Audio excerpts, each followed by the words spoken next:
Jesús Cristo, Jesús Cristo, Jesús Cristo, yo estoy aquí.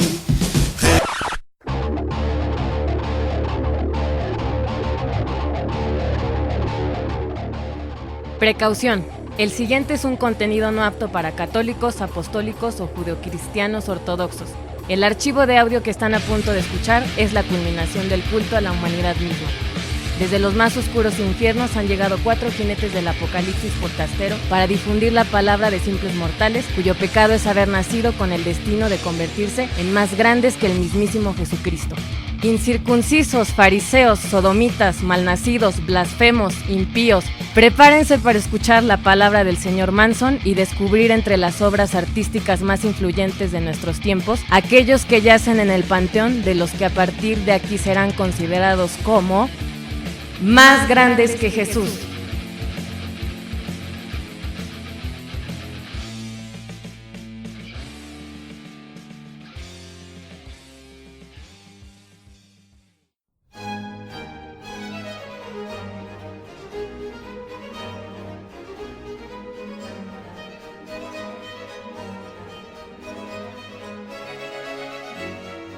Pues sean bienvenidos.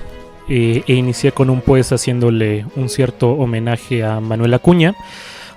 Bienvenidos a este Bigger Than Jesus. Y que bueno, ya escucharon anteriormente como este cierto atrevimiento que tuvimos al hablar de una pintura con las meninas. Posteriormente hablar de una fotografía con la niña del Napam. Y bueno, ahora lo que vamos a hablar es en este caso 2 esculturas y que creo yo representan y son de las mejores esculturas, de los mejores escultores que ha visto el mundo, y que estas 2 esculturas las ponemos en un contraste muy interesante para primero reflejar las 2 visiones que se tenían en 2 momentos diferentes de la historia. Estamos hablando de la diferencia que hay entre el Renacimiento y el Barroco. Y bueno, todas las demás cuestiones que conlleva de las 2 esculturas que vamos a hablar a continuación. Pero antes vamos a presentar a los que están aquí en la mesa. Primero está Oscar. Hola, ¿qué tal? ¿Cómo están? Y bueno, también nos acompaña el hijo pródigo que regresó por un momento, Carlos. Hola, ¿qué tal? Y bueno, vamos ya a entrar. Oye, ¿y Daniel? No, pues Daniel ya sabes cómo es. ¿Qué pasó con Daniel? Se la fue a esculpir. ¿Y Javier? Javier, no, él se la siguió con eso del Festival de la Trova. Uh-huh. Se la siguió, el último informe que vi en Twitter que puso algo es que está por rumbos de Querétaro, más o menos. Ya va 2 semanas, ¿no? Sí, con ya. Ese festival él. Sí, es que creo que se fue de groupie con Fernando Delgadillo, entonces ¿Con Delgado Fernandillo? Ajá, entonces pues ya por allá andará, por eso no andan estos 2 personajes con nosotros. Me preocupa Daniel, ¿no? Porque Daniel quedó de estar aquí el día de hoy y no llegó. Le pregunté al señor Manson y me dijo que Daniel estaba estudiando mucho sobre la escultura y sobre David, que incluso hasta le pidió viáticos para ir a Florencia. No sé si sea cierto. No sé. Y aparte creo que Dani habla muy bien italiano, ¿no? Sí, habla muy bien italiano. Sí, los que no lo conocen, lo que pasa es que Daniel, no sé si ustedes estén de acuerdo, Josué, Carlos, si hay alguien cercano al David de Miguel Ángel es Daniel. Completamente. No, incluso se acuerdan esa incluso un poco vez? Más dotado que el mismo David, ¿no? Ah, no, sí, porque incluso el David de Miguel Ángel, recuerden que está como que desproporcionado. Ajá, sí, ¿no? Sí. Y Daniel está muy bien proporcionado, ¿no? Incluso sí. Las chicas de sus fans dicen que se las proporciona bien. Demasiado. Creo que le dicen David, ¿no? A Daniel. David, en el bajo mundo le dicen el David. El David de Veracruz, algo así. El David de Papantla. Ajá, ese mismo. El David de Papantla. Y ya para las chicas incluso es el David. El David. El David from Papantla, ¿no? Ajá. El David from Papantla. Sí. Entonces, no sé, yo le estoy marcando ahorita y no me contesta. De hecho, si buscan por ahí en Facebook, busquen las iniciales DFP y es que es el acrónimo, ¿no? De David for Papantla. Ah, ya, pero bueno, ¿Les parece bien si le sigo llamando a ver si me contesta? A ver si llega es a raro, contestar. Porque él generalmente aquí está muy puntual. Y el señor Manson dicen que estuvo estudiando, que Daniel estaba leyendo mucho sobre esto. Sí, pero bueno, entremos más con estas obras. Creo que una es más famosa que la otra, pero creo que las dos necesarias para la historia del arte y que, bueno, marcan un punto crucial y que marcan precisamente esta diferencia que ya comentaba entre la ideología que hay en el Renacimiento y la ideología que hay en el Barroco. Primero comentarles, y yo creo que la más famosa es el David de Miguel Ángel, aquella obra que alaba la proporción humana, que busca como presentar así como la perfección de la corporalidad. Que bueno, ha sido parodiada, ha sido aludida, ha sido homenajeada, ha sido referida en infinidad de ocasiones, en infinidad de programas, en infinidad de series, en infinidad de cualquier cosa. Pirateada, ¿no? Pirateada un montón de veces. Incluso, ¿cómo le dice la esposa del reverendo Alegría? El monigote. El monigote. Sí, el monigote, ¿no? En un capítulo de Los Simpson le llama el monigote. Por decirles también que si recuerdan aquel capítulo de El buen Bob Esponja de las primeras temporadas, cuando Calamardo le está enseñando arte a Bob Esponja, en una de esas de que le pega a la escultura de mármol sale el David de pronto, ¿no? Sí. Ha sido aludida cantidad de veces. Y bueno, centrémonos un poquito, ¿no? Hablemos de este personaje que inspiró el nombre de una de las tortugas ninja. Hablemos un poco de Miguel Ángel, o sea, ¿quién era Miguel Ángel? ¿Qué hacía Miguel Ángel? No sé si Carlos pueda aportarnos también desde su vista arquitectónica, ¿qué podría decir del romanticismo, del Renacimiento italiano, la idea que había en ese momento sobre el arte? Me voy a centrar un poco en la arquitectura y quizá esto se vea reflejado también en la escultura, en cómo el Renacimiento obviamente surge después del medioevo y lo que busca, por lo menos en la arquitectura, es que los renacentistas decían que la Edad Media había acabado con los órdenes clásicos y que había antepuesto a Dios y los órdenes clásicos habían perdido, y mucho de lo que busca el Renacimiento en la arquitectura y que quizá también se ve reflejado en la escultura será en regresar esos órdenes clásicos, la perfección, quizá también poner la razón por sobre la religión. Regresan, por ejemplo, esos órdenes clásicos como el corintio, el jónico, y esto me refiero a la proporción áurea. La proporción áurea, y desde luego también en la arquitectura, yo como llegué a Miguel Ángel habrá sido por San Pedro. Entonces tenemos la proporción áurea, que no es otra cosa que lo que ahorita se conocería como el orden de la naturaleza, que todo está a razón de 1.222, la verdad es que no recuerdo el número, pero que todo está proporcionado y que todo está naturalmente proporcionado. Y entonces el Renacimiento trata de rescatar los órdenes clásicos que desde su punto de vista el medioevo había opacado a través de la religión. Sí, no sé qué más puedas decir de Miguel Ángel. Yo creo que una de las cosas que me llama mucho la atención de este periodo es este paralelismo que podemos ejercer entre lo que estaba pasando en Europa en ese momento y lo que estaba pasando en América al mismo tiempo. Es decir, es el momento en que los grandes reinos comienzan los viajes hacia América, ¿no? 1492 es el año en que llega Colón a América, y es al mismo tiempo en que está dando toda esta idea del Renacimiento en Europa, en el entendido que en ese momento Europa estaba dividido en reinos, ¿no? Y cómo estos reinos se iban apropiando también de esta idea de la cultura. Me gusta mucho este planteamiento de cómo aparecen los mecenas, es decir, cómo hay ciertos reinos que otorgan dinero para que se pueda expandir la cultura y sobre todo para que se pueda dar esta idea no solamente de la difusión sino también de la creación. Es donde surgen las ideas de los primeros museos, es donde se da la idea de la creación de las primeras recopilaciones de los textos clásicos. De los textos clásicos. Entonces es una gran época. Lo que yo quisiera preguntarles también a los dos, aprovechando esta situación, ¿por qué fue aquí?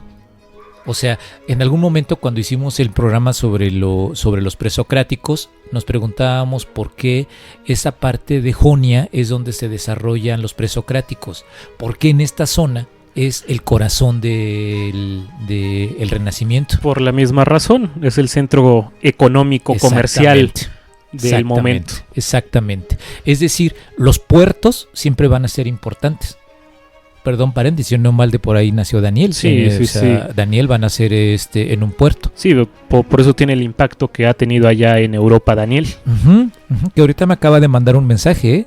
Existe en Florencia, pero en la zona rosa. Ya, con razón. Ha de estar chupando por ahí. Pues no me ha dicho qué, nada más me dijo que qué chingados quiero. Sí, no, pues es que me respondió. Sí, no, pues ya ahí diremos. Y ya le dije, oye, vas a venir al programa y no me ha contestado. Ahorita le sigo informando a los radioescuchas qué más. Pero entonces, claro, Florencia era un centro comercial en ese momento. Era un centro comercial y entonces por ahí es que para poder desarrollar una cultura, para poder desarrollar toda una visión del mundo, se necesitan todas las fuerzas. Es decir, no en balde, por ejemplo, nosotros tenemos Veracruz, tenemos Acapulco, como esas zonas donde eran los grandes puertos comerciales en donde se iban a llegar las diferentes visiones culturales, ¿no?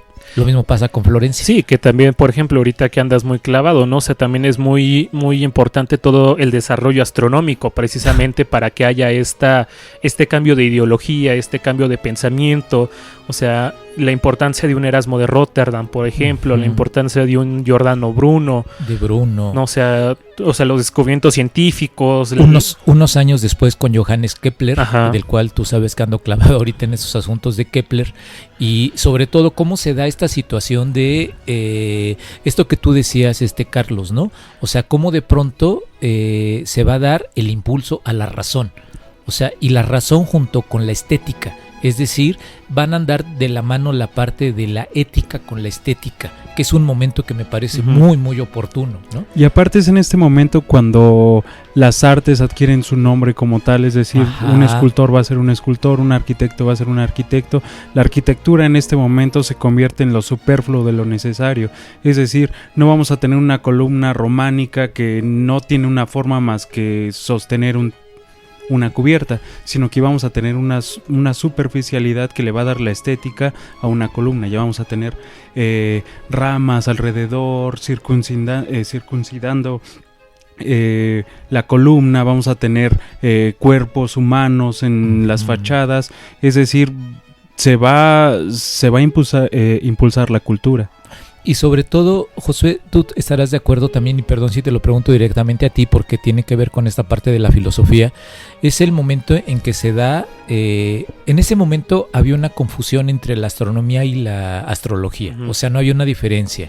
Igual la filosofía con la teología. Con la teología, ¿no? O sea, no había una gran diferencia. Y sin embargo, la idea de la razón, junto con la estética, va a colocar al ser humano nuevamente en el centro. Es decir, vamos a desligarnos la idea de que Dios es el centro de todo y vamos a colocar al ser humano en el centro, ¿no? Sí, hay como esta tendencia, ¿no? Pienso, el primero que pienso obviamente es Giordano Bruno, ¿no? Esta sensación de pronto hacerse cuestionar cosas, no dar por sentado todo lo que dice la iglesia. Y que a mí me encanta, ¿no? La vez que, bueno, dice la anécdota que cuando ya llega la Inquisición por él, que ahí lo tienen y le pregunta, le están preguntando cosas, ¿no? Sobre si la veracidad de sus escritos, y dicen, no me pregunten cosas, si quieren respuesta a lo que me están preguntando, lean mis textos, claro, ¿no? Claro. O sea, pregúntenme otra cosa, pero es eso, yo ya lo escribí, si quieren saber la respuesta, léanme, ¿no? Pero es que parece la repetición de muchas cosas, ¿no? Generalmente la censura se aplica y los censores son gente que no ha leído los textos. O sea, simplemente les dicen que al parecer el texto dice esto y es cuando entra la censura. Pero en el caso de Miguel Ángel y sobre todo cómo entrar al terreno de la escultura representando textos bíblicos, ¿no? O sea, hablemos de David. el de las mañanitas, ¿no? El Sí, rey sí. David, porque este David que está allí es el Es que el después que- se va a convertir en El rey, y ¿no? el que canta las mañanitas. El que canta las mañanitas, ¿no? Pero bueno, ahí está representado David. Antes de entrarle al terreno de esto que es cómo hizo la escultura Miguel Ángel, les quiero leer un texto de José Emilio Pacheco, que en su momento, no sé cuándo le vamos a hacer un programa o si ya se lo hicimos, no sé, ahorita la memoria me falla. ¿Se lo hicimos a José Emilio? No, yo no. No, yo no se lo hice a José Ah. Emilio. O quién sabe. José Emilio tiene un poema que me gusta muchísimo que se llama El Rey David. Se los quiero leer. Pone primero una epígrafe. Dice: el rey David era ya viejo y estaba lastimado por los años. Lo cubrían con mantas y no entraba en calor. Entonces dijeron sus siervos: traigan a mi señor el rey a una muchacha virgen que lo atienda y lo abrigue y duerma a su lado y le dé calor. Tras buscar por todo Israel, a la más hermosa hallaron a Abisac, la sunamita. Abisac fue llevada ante el rey David, y la joven muy bella le daba al rey el calor de su juventud. Pero David ya no fue capaz de entrar en su cuerpo. Esa es la epígrafe. Y el poema que escribe José Emilio es este: estas piernas no logran ya sostenerme, tan frágiles, tan quebradizos se volvieron mis huesos. Esta mano ya es incapaz de ser puño, nunca jamás volverá a alzar la espada ni a disparar la honda contra el gigante. Mi boca ya no muerde, la abandonaron los dientes, todo mi cuerpo es descenso, huida, caída hacia la tumba que me está acechando. Soy el pellejo colgado de un animal que cazaron hace 1000 años. Y el poema cierra así: en cambio, qué tersura la de tu piel, Abisac, qué esbeltez la de tu talla y qué firmeza la de tus senos. Todo mi ser es como un campo en invierno. Tu juventud no me basta para incendiar este frío. ¿Cómo es posible, mi niña, que no te diga nada la palabra Goliat y no sepas de mis hazañas? Desde antes que nacieras fui el viejo rey, no el adolescente elegido por Dios para salvar a su pueblo. ¿Puedes creer que era como tú y que llegó a odiarme Saúl porque mi joven gloria amenazaba su reino? De mi triunfo en la guerra quedó la hierba que alimentaba a los muertos en la batalla. Se han olvidado mis salmos y mi salterio está cubierto de polvo. Es mejor que te vayas, Abisac. Déjame a solas con la muerte. ¿No? Gran poema de José Emilio Pacheco, y bueno, aquí ya habla de quién era el rey David. Sí, ¿no? Y aquí insistimos de que una lástima que Javier se haya ido de grupi con Delgadillo, porque nos hubiera contado muy bien la historia de quién era David. Pero sí, ¿no? Representar en toda la historia las dos esculturas de las que vamos a hablar hoy. Estamos hablando sobre todo su enfrentamiento con Goliat. Con Goliat, un gigante de 3 metros, ¿no? Uh-huh. Y que en esta lucha con los israelíes, David es el joven bello que se va a encargar de eliminar, y diciendo que él sí puede enfrentar a Goliat. Uh-huh. Y con una onda le da en la frente. Con una onda vital. Con una onda, dale. Es que David era la pura onda. Ah. Sí, y entonces con la onda le da en la frente y luego le corta la cabeza, ¿no? Uh-huh. Entonces, en la escultura, por ejemplo, de Donatello, aparece la cabeza a los pies de David, ¿no? Sí, y que bueno, ahorita llegaremos a Bernini, pero el David de Miguel Ángel es muy interesante porque representa a David una vez ya vencido Goliat, uh-huh. ¿no? O sea, ¿por qué habrá elegido ese momento, no? Pero ¿sí será ese momento? Es eso también una discusión, porque hay quienes afirman que puede ser el momento previo. Algo que, bueno, marca la diferencia, por ejemplo, con el David de Donatello, es que ahí sí es muy claro, porque ya está vencido Goliat. Uh-huh. Y en este caso vemos a un David que bien podría estar preparándose o bien podría ya haber vencido. Y eso es un poco también lo que invita al espectador a la intriga, ¿no? Uh-huh. O sea, ¿y tú te imaginas que si es antes o es después yo me imagino la lucha con Goliat? Yo me imagino que por la pose, que ya tiene como una pose victoriosa, quizá yo me inclinaría porque es después. Uh-huh. Yo también, ¿Tú, Josué? igual por la pose de victoria, yo diría que es después. Uh-huh, uh-huh. Sí, yo también estoy de acuerdo, yo también pienso que es después. Pero bueno, sí, José. Sí, no, ahorita ya entrar hacia la obra, creo que no es necesario una descripción a fondo por lo famosa que es la escultura, y si no, pues es literalmente como David con esta pose un poco hacia como pensante en cierta forma, viendo hacia un horizonte, pero aquí lo que rescatamos y sobre todo y que marca precisamente los sentimientos del Renacimiento es la corporalidad de David. Cómo a pesar de ser esta cuestión bíblica, a pesar de ser esta cuestión incluso un poco mítica, se busca hacer lo más antropomorfo posible, ¿no? Se busca hacer a David lo más humano posible, se busca representar a David no más pegado hacia una divinidad, sino más pegado hacia una humanidad, ¿no? Entonces no sé qué quieran decir de la escultura, más allá de su descripción. Mira, de entrada yo creo que la gente lo puede buscar en este momento si tienen chance de buscar una foto. Si no, aquí en la Ciudad de México se hizo una copia que está ahí en el parque Río de Janeiro, ahí en la colonia Roma. Que por cierto me están diciendo que Daniel creo que anda por ahí y está posando para que hagan una escultura de Miguel Ángel. O dibujo al desnudo, ¿no? Algo así. Puede ser. Por ahí dicen, ¿no? Las malas lenguas que igual posa para que cambien la diana por una escultura suya. ¿De Daniel? De Daniel. Fíjate. Sí, que ya quieren quitar la diana y quieren poner a Daniel. Entonces ya dejaría de ser la flechadora del norte para convertirse en el flechador de corazones. Ajá, exacto. Sí, puede ser. Sus fans estarían muy emocionados de una cosa así, ¿no? Pero bueno, aquí en la Plaza Río de Janeiro, que los que se den una idea, en la colonia Roma está esta plaza, en las calles de Durango y Orizaba, ahí hay una copia de David, ¿no? De Miguel Ángel. Y lo primero que yo quisiera abordar es que si hay una desproporción. La pregunta ¿es intencional esa desproporción? Me parece que sí. Yo pienso que Miguel Ángel estaba seguro de que el espectador iba a estar desde la parte baja del David. Entonces, mucho de lo que él hace y con una maestría impresionante es generar ilusiones ópticas, de tal suerte que los brazos largos, alcanzar a ver la palma de la mano y que esta desproporción consciente, desde mi punto de vista, haría ver al espectador que miraría al David desde abajo con una cierta perfección corpórea. Es decir, desde abajo se alcanza a ver bien. Sobre todo que estamos hablando de una escultura de más de 5 metros, ¿no? Y que obviamente viéndola desde abajo te permite igualar esa proporción. Sí, o sea, obviamente yo también creo que es intencionada.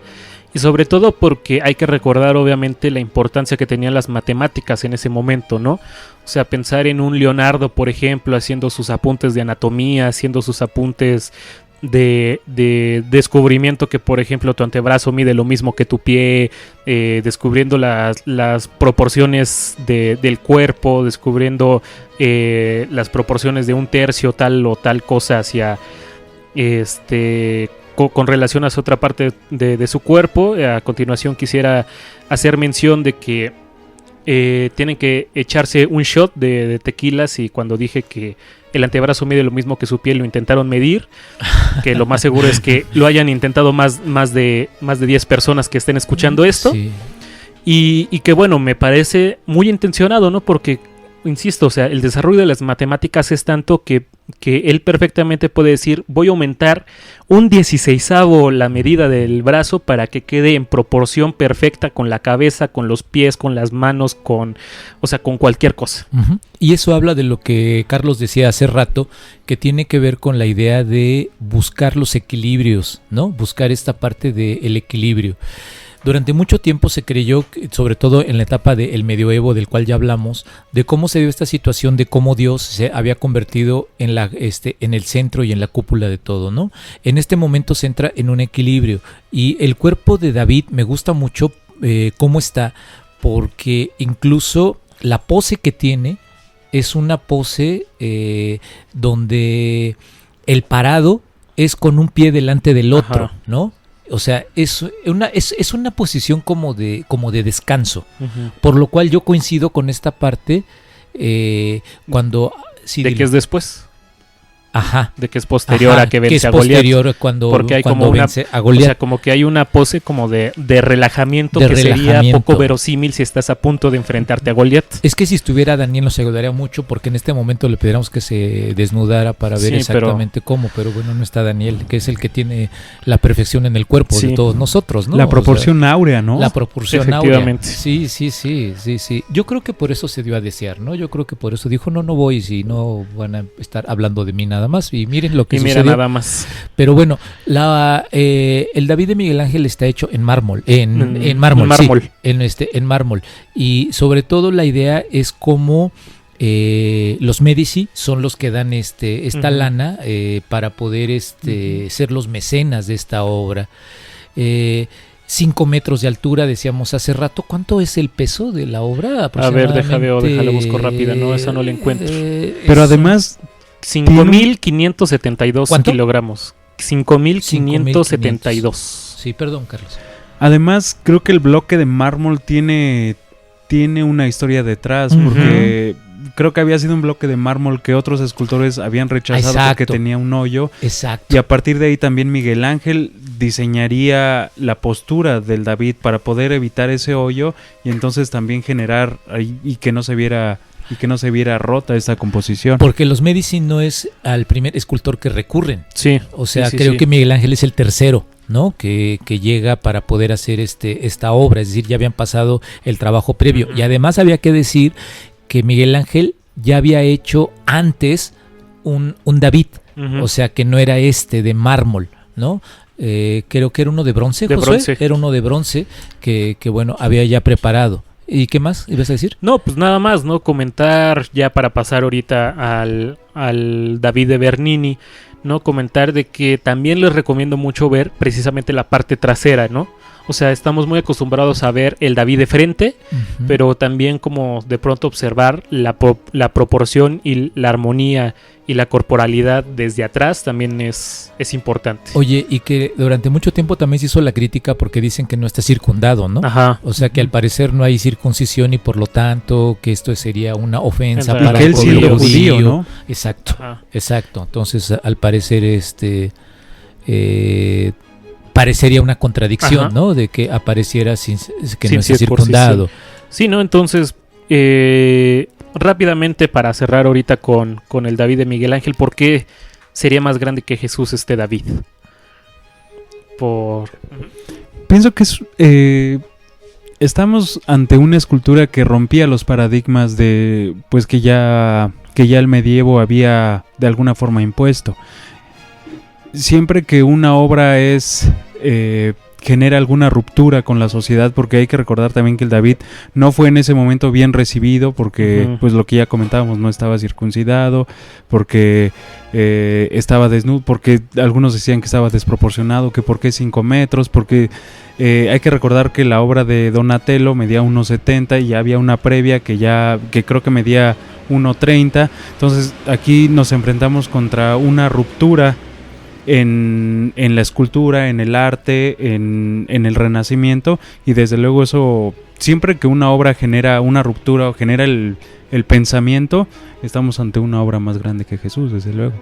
Como cualquier libro, como cualquier idea, ha sufrido ataques, ¿no? O sea, se le ha atacado muchas veces, tanto por el punto de vista político como la desnudez de la propia obra, ¿no?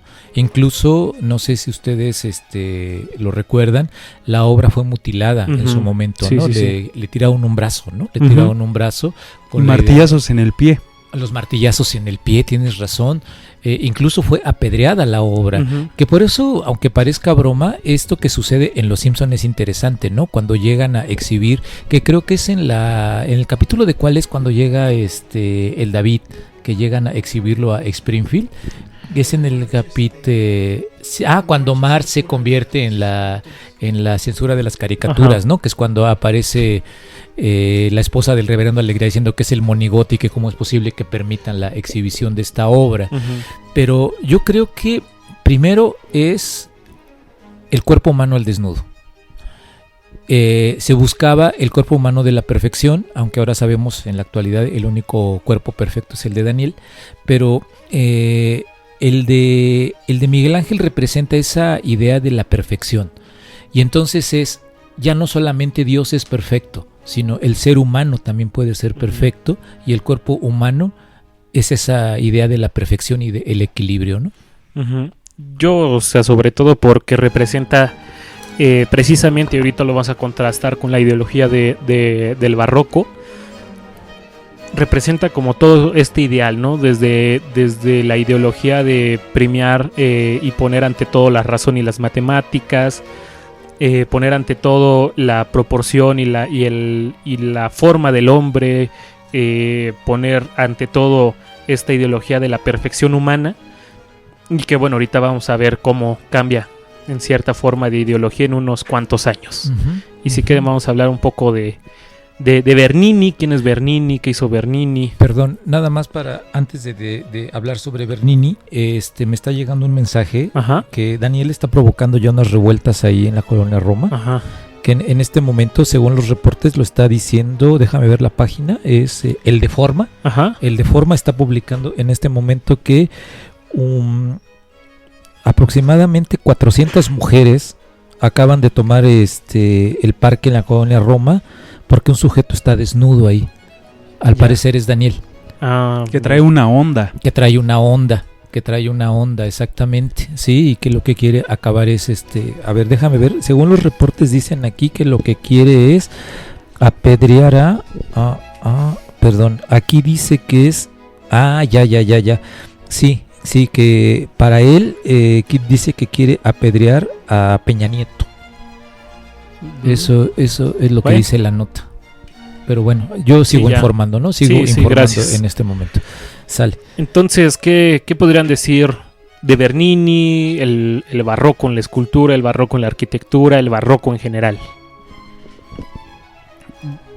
Yo podría poner un ejemplo entre el barroco y el renacimiento con las mismas esculturas o si no, remitiéndome a las Meninas, y voy a poner un ejemplo de alguna pintura renacentista, en este caso la Venus de Botticelli, en la que tenemos una figura central y lo que nos dice Botticelli es: vas a ver esa figura, que es la Venus.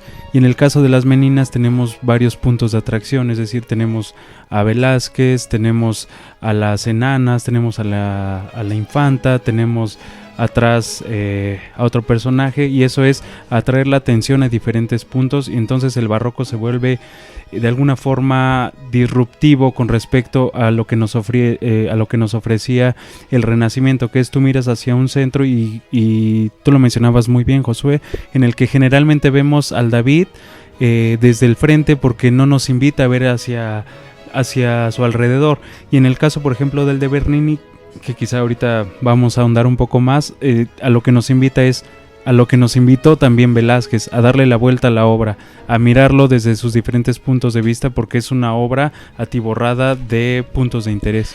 Sí, ¿no? Una maestra que tenía, bueno, que tuve el semestre pasado en la facultad, decía, el barroco, si lo podría describir como en pintura, es lo siguiente, ¿no? Es una pintura que dice el nacimiento de Jesús, ¿no? Entonces ves fiesta, ves colores, ves la noche, ves estrellas, menos a Jesús naciendo, ¿no? Tienes que acercarte a ver en una esquina y de pronto ver a María y José y con el niño, ¿no? Y la cosa es que tienes que ver todo eso y de pronto decir por qué se llama el nacimiento de Cristo, dónde está Cristo, y lo tienes que buscar hasta que lo encuentras, ¿no? No es como en el Renacimiento, que es el nacimiento de Cristo y Cristo está en el centro, ¿no? Y es el punto de atracción, el punto de fuga, es donde convergen todas las formas geométricas de la composición y es donde va directamente tu atención, ¿no? Aquí tienes que buscar a Jesús naciendo, ¿no?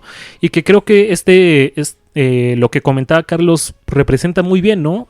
O sea, esta situación de tienes que ver a el David de Bernini desde diferentes puntos de vista, ¿no? Tienes que ver su cara, su expresión, tienes que ver cómo está parado, tienes que ver qué tiene en la mano, cómo está lanzando la onda, tienes que ver cómo diferentes cosas, ¿no? Que en el caso de Miguel Ángel no teníamos. Acaba de lanzar la piedra, ¿no? Ajá. En la de Bernini acaba de lanzar la piedra y su posición hace que se note que está inclinado hacia el frente cuando acaba de lanzar la piedra con la onda.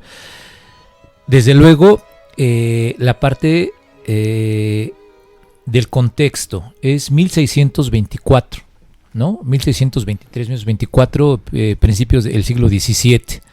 Entonces, ya estamos hablando de un momento interesante porque cómo se hace la conexión de retomar los textos bíblicos, es decir, cuál es la narrativa que se interpreta de los textos bíblicos. Si se dan cuenta, la narrativa de Miguel Ángel es diferente a la narrativa de Bernini. O sea, se incorpora una interpretación incluso del texto bíblico. Si miramos la... Si miramos la escultura... Perdón, me dio tos, perdón.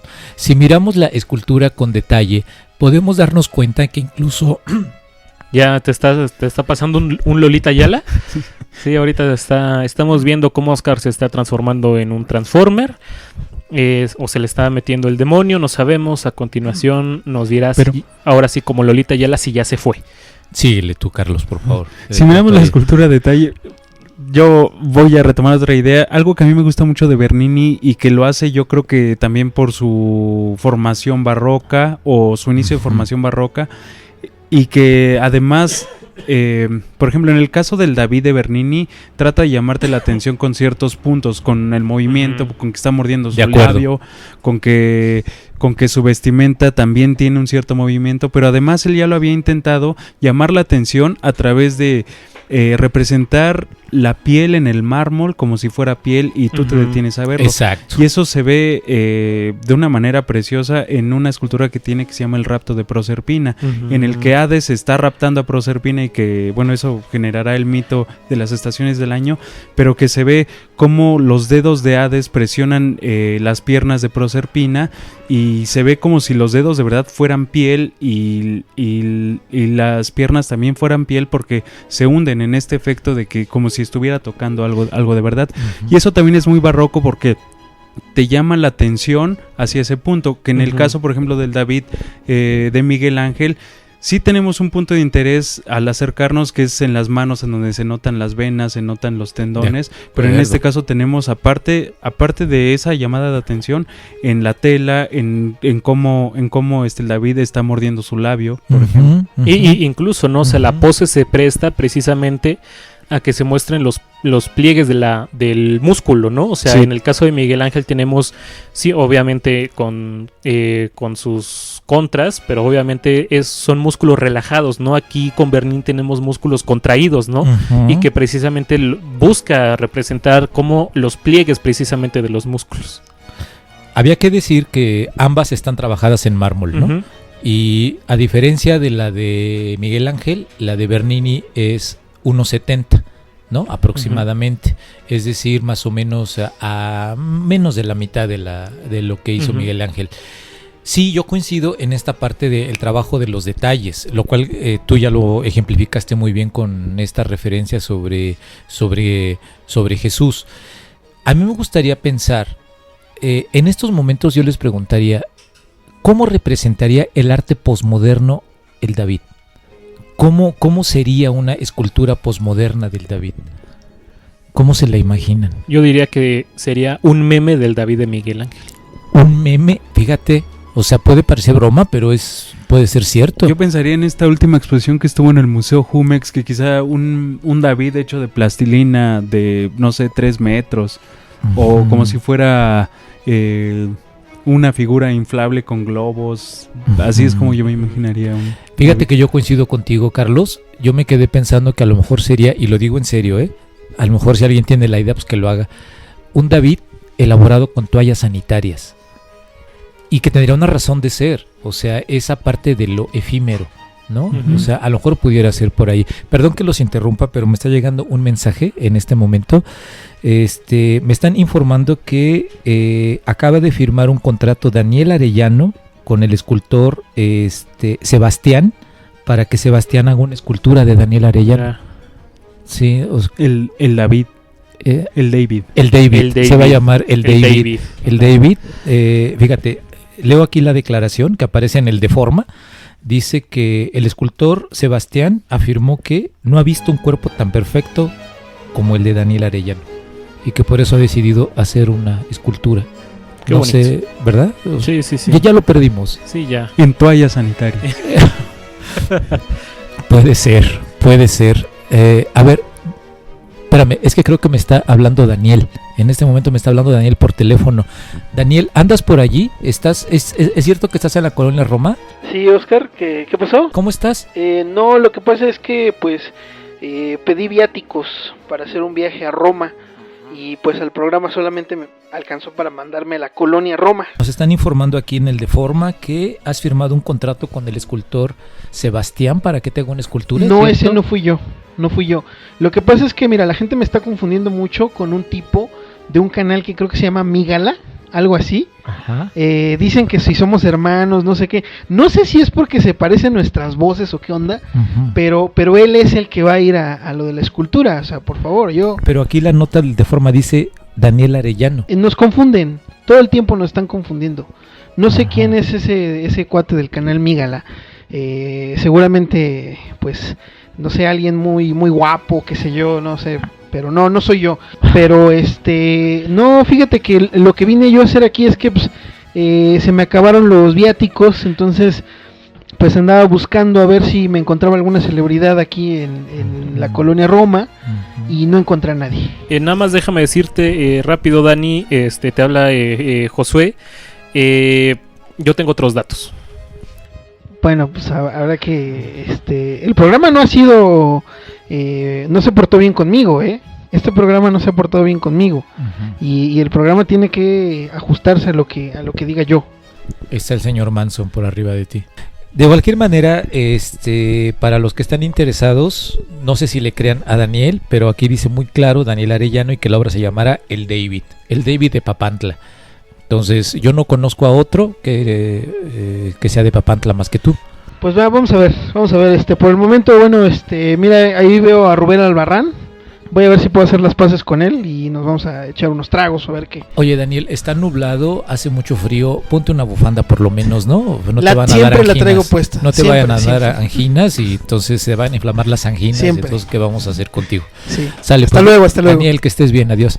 Bueno, ahí está el último reporte. Vamos cerrando, creo. Sí, creo importante, si pueden buscar el David de Bernini, vean precisamente esta búsqueda, ¿no? Mientras Miguel Ángel busca esta armonía, busca cierta forma representar cómo está relajado, el de Bernini representa el esfuerzo que está teniendo David para poder, bueno, para lanzar la piedra.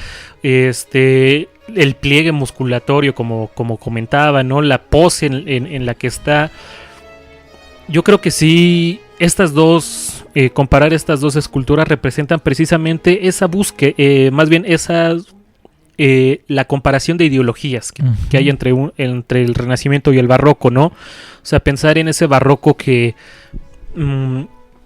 otro ejemplo que, por ejemplo, podría dar y que se me ocurre es comparar dos figuras retóricas muy importantes, ¿no? El que es el Carpe Diem y el Tempus Fugit. El Carpe Diem, como aprovecha el día, te vas a morir, pero aún así aprovecha tu juventud, aprovecha el tiempo que estés vivo porque te vas a morir, entonces tienes que disfrutar tu vida, ¿no? Mientras que representa, y que es muy representado en el Renacimiento, mientras que en el Barroco es el Tempus Fugit, ¿no? O sea, es el tiempo de... el Tempus Fugit de Góngora, ¿no? O sea, polvo eres y en polvo te convertirás, de Sor Juana, ¿no? Ujú. O sea, esta cuestión de ya ni siquiera tener importancia, darle importancia a la vida porque sabes que aún así te vas a morir, ¿no? Entonces, esta diferencia de ideología, esta diferencia de pensamiento se ve muy reflejado como en un mismo personaje puede ser representado de dos formas diametralmente distintas, con ideologías completamente distintas, que sigue representando en cierta forma lo mismo, ¿no? O sea, como que hablando en términos de lingüista un poco, ¿no? O sea, tener este nivel denotativo que estamos viendo, el David como personaje bíblico, como personaje mitológico, como aquel que derrotó a Goliat, mientras que en el nivel connotativo tenemos todas estas implicaciones diferentes, ¿no? La importancia de las matemáticas y de la razón por un lado, la importancia de los sentimientos y de representar un sentimiento a partir de la escultura en el otro, ¿no? Entonces, para ir ya cerrando así a grandes rasgos, ¿por qué también el David de Bernini puede ser o es más grande que Jesús? Bernini, conocido también como el arquitecto de Dios, y eso sería contradictorio quizá para un pensamiento un poco renacentista, pero yo coincido totalmente porque le agrega al barroco esta humanización, este razonamiento del que tanto pregona el Renacimiento, al agregar el detalle al que por ejemplo llega Bernini. Se ve desde luego en el resultado con su David, que yo no conocía antes de este programa. Conocía otras esculturas y conocía también por ejemplo el baldaquino de San Pedro. No conocía el David, sin embargo me dejó estupefacto. Yo creo que elevó la escultura a otro nivel. El nivel, obviamente también estamos hablando de un vanguardismo, y aquí me voy a mover un poco hacia lo que proponía Siqueiros, de recorrer las esculturas, de recorrer las pinturas, no solamente quedarte con una fachada. Y aquí, por ejemplo, voy a hacer una analogía. Si ustedes llegan a la Catedral de la Ciudad de México y miran de frente, yo pondría al David de Miguel Ángel del lado de la Catedral de la Asunción de María, y del lado izquierdo pondría al David de Bernini. Que ninguno le resta importancia al otro. Y si ustedes ven, estarían viendo la Asunción de María. En el lado de la catedral verían el Renacimiento, que en ese caso es neoclásico, pero bueno, el Renacimiento en el que rescatan los órdenes clásicos, es muy sobrio, y no por eso quiero decir que sea menos bonito. Que del otro lado, del lado izquierdo, tendríamos el Sagrario Metropolitano, que por donde tú lo veas, si tú te acercas, tiene unas columnas que narran los diferentes pasajes de la Biblia, que tienen el santo que está aquí, que tiene el otro santo que está acá, y que tiene una piedra chiluca que resalta el color, que tiene un tesontle que resalta el color. En este caso hablaríamos de Bernini, que no solamente te muestra una sola fachada, sino que le tienes que dar una vuelta para ver los pliegues de los músculos, que tienes que darle la vuelta para ver los pliegues de la ropa, que centras tu mirada en su cara y ves que está mordiéndose el labio porque está haciendo fuerza. Y desde mi punto de vista eso es lo que lo hace más grande que Jesús. Coincido totalmente con el planteamiento que hace Carlos. Yo agregaría también esta parte de las esculturas, como toda obra artística, no dije obra de arte, dije obra artística, traen un discurso. Y el discurso que traen cada una de estas esculturas es propiamente de su contexto y la manera en cómo lo enfrentan y la manera en cómo miran al ser humano. Me parece que si uno quiere caracterizar este planteamiento que tú decías muy bien, Carlos, entre tratar de mirar la narrativa renacentista con la narrativa barroca, es muy claro que se puede hacer este contraste con las dos obras, ¿no? Y valdría la pena hacerlo. Yo les preguntaría nada más para cerrar por mi participación en este lado. Es la primera vez que abordamos la escultura en este programa. ¿No creen ustedes que la escultura es una de las líneas poco abordadas en las escuelas? O sea, deberíamos trabajar más con la escultura. O sea, tú lo decías hace rato, Carlos, el niño tiene la naturaleza de hacer escultura cuando hace representaciones siendo niño, y lo hace de manera muy espontánea. ¿Por qué ya no se sigue trabajando? O sea, todo lo encerramos en la parte de la literatura, en la parte de la danza, en la parte incluso del cine, pero creo que la más olvidada es la escultura, ¿no? Porque incluso se trabaja la parte de la arquitectura, perdón, Carlos, si digo una barbaridad, pero a los niños se les piden maquetas, por ejemplo, ¿no? Y trabajan la arquitectura, y hacen con abatelenguas, hacen cosas, pero la escultura no es muy trabajada en las aulas, ¿no? Debería de serlo, o no sé, a lo mejor me equivoco. Sí, yo creo que aquí nos haría falta la opinión de un escultor, y yo creo que estaría de acuerdo contigo, Oscar, porque aparte el pensar en la escultura es generar un pensamiento muy abstracto en los niños o en cualquier persona, porque tienes que pensar en 3 dimensiones. Hablando del David, por ejemplo, y que mencionaba Josué, miren la escultura por detrás. Si tú, por ejemplo, haces un dibujo, generalmente haces el dibujo de frente, la cara. Sí, claro, te quedas en un plano.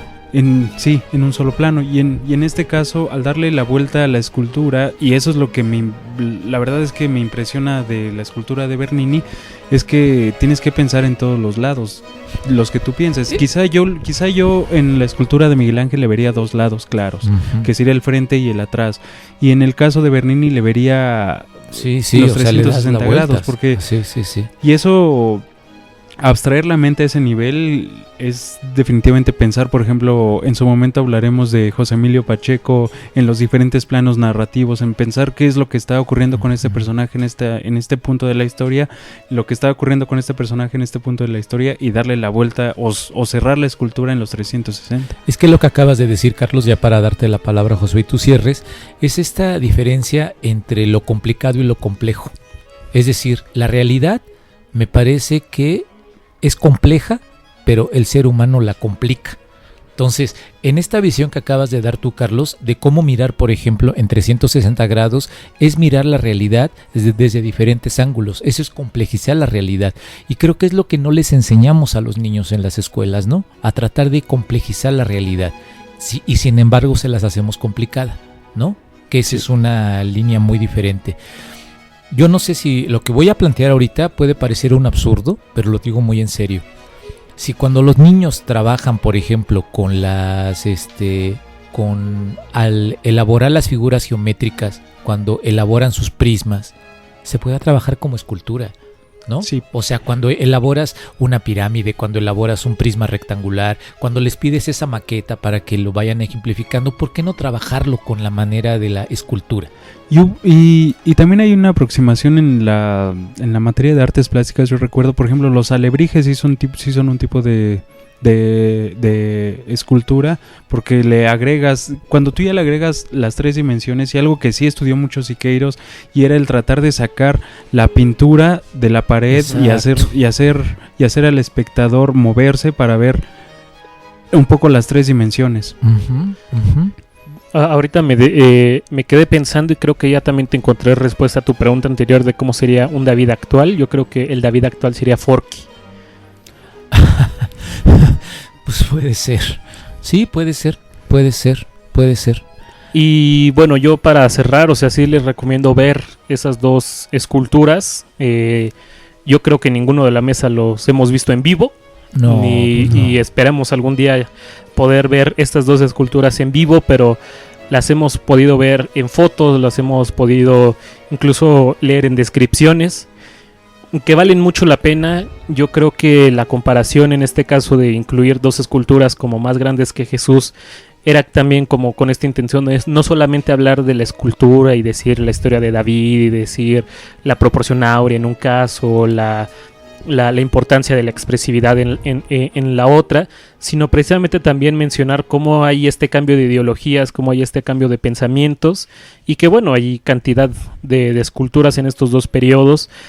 Ya Carlos mencionó el rapto de Proserpina, que también se me hace una gran escultura, y otra que se me hace una gran escultura de Bernini es Apolo y Dafne, que representa el momento en el cual Dafne se está convirtiendo en un olivo, ¿no? Entonces, creo que hay otra, perdón, sí. No sé si es el éxtasis de Santa Teresa, pero no sé si sea de Bernini. No me acuerdo, déjalo, busco rápido, tú sigue. Ajá. Y si no es, también es una escultura que vale mucho la pena, porque además representa... Sí, es de Bernini. En el éxtasis de Santa Teresa es como si Santa Teresa estuviera teniendo un orgasmo. Es algo que se tiene que ver porque eso representado en mármol, y hay que recordar que Bernini y lo que atrajo del barroco hacia la escultura es representar la piel como si fuera piel. De acuerdo. Y había que recordar que Santa Teresa efectivamente sí le provocaban orgasmos, ¿no? O sea, sí le provocaban toda esta idea. Pues creo que ya, ¿verdad? Sí, ya, entonces recomendarles. Con tu... No, yo quiero... Sí, mi último reporte de Daniel. Ajá. Perdón, como dirías tú, Josué, y como diría cierto personaje, sí tenemos otros datos. Ajá. Lo que pasa es que Daniel, yo creo que no nos quiso poner a dudar, pero efectivamente sí es Daniel Arellano. Ajá. Sí es Daniel Arellano, el que nosotros conocemos. Sí firmó con el escultor Sebastián. Ajá. sí, en este momento ya están firmando ese contrato y efectivamente se va a llamar el David. Muy bien. El David, y sí va a aparecer desnudo, pues si lo quieren conocer, Sí. no sé dónde, aquí no dice la nota dónde va a aparecer esa escultura. Ujú. Ya, sí, ya está aquí. La van a poner en la Lagunilla. En la No, muy Lagunilla bien. va a estar ahí Como expuesta como este intento de acercar a la gente a la cultura, ¿no? ajá, efectivamente, y solamente para Que van a quitar Híjole. ahí no sé si leí bien, ¿no? Que van a quitar ahí la escultura de San José- Martín. de San Martín. Sino que está ahí en Reforma y Ajá. el eje 1. Ajá, Y ahí van de a José poner, de San ajá. Martín. Sí, Ahí al lo van a parecer van poner. a colocar ahí la de Daniel Arellano. Y lo que dice aquí la nota es que... ya. Le preguntan a sus fans que por favor manden fotos de Daniel en diferentes posiciones para que se elija una. Y el gran debate es si está circuncidado o no. Bueno, eso ya Bueno, eso ya nos eso ya interesa a sería otro nosotros. tema. Eso ya no nos interesa a nosotros. Pero bueno, quizá cuando la termine Sebastián estaremos hablando en este programa de El David. El David Bigger than Jesus. Ujú. Si lo tiene Sí. más grande. no, Eso ya- sí, eso ya es objetivo. Eso ya es subjetivo. Y a lo mejor le vamos a pedir a Vidán que Sí, le dé no, la sí. bendición y todo. En fin, Sí. ya perdimos a Daniel. Ni modo. Ni Pues modo. ya. Sale, pues. Gracias. Muchas gracias. Muchas gracias.